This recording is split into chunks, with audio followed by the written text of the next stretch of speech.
Shalom, my name is Michael Decker and I'm a lawyer within the law offices of Cohen, Decker, Pix and Brosh. Today I wanted to discuss and touch the matter of the coronavirus that is basically harming in the whole world, the whole human race really, and it did not pass by the state of Israel and the people in Israel. And I wanted to specifically discuss the matter of the border and who can currently come into the country. As of today, the 19th of March 2020, and based on guidelines that were enacted yesterday, the borders are strictly almost closed to anyone,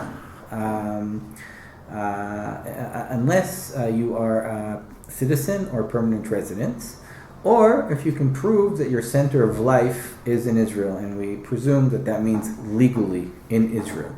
So therefore, if, for example, you are an expert worker from abroad and you hold a valid expert workers visa and you have a house here, you're paying rent here, your kids go to school here, you have a vehicle here, and your center of life is de facto here in Israel, we presume that you should be able to arrive in Israel.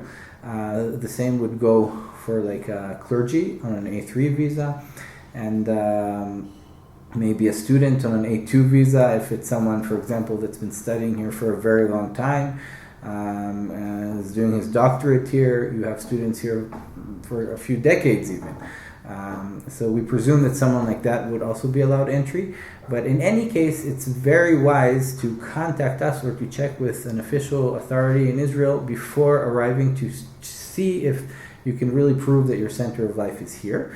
In addition, as a general rule, anyone that comes to Israel at the moment, whether you're a citizen or a permanent resident, a temporary resident on an A1 or A5 visa, or someone legal on any type of visa that can prove that a center of life is here, everyone needs to prove quarantine, that they meet the quarantine conditions with proof of this, meaning that they will be for 2 weeks at least under quarantine somewhere. So even in this regard, you can consult with us. I also wanted to state that in general, the Minister of Interior has very broad discretion.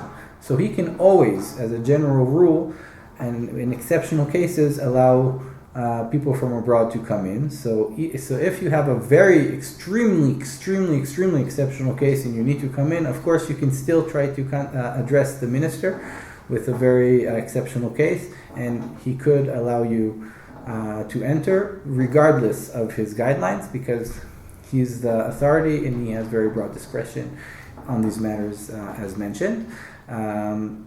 So if you have any further questions on this matter, you can feel free to contact our firm and we'll be happy to help. Thank you very much for your time.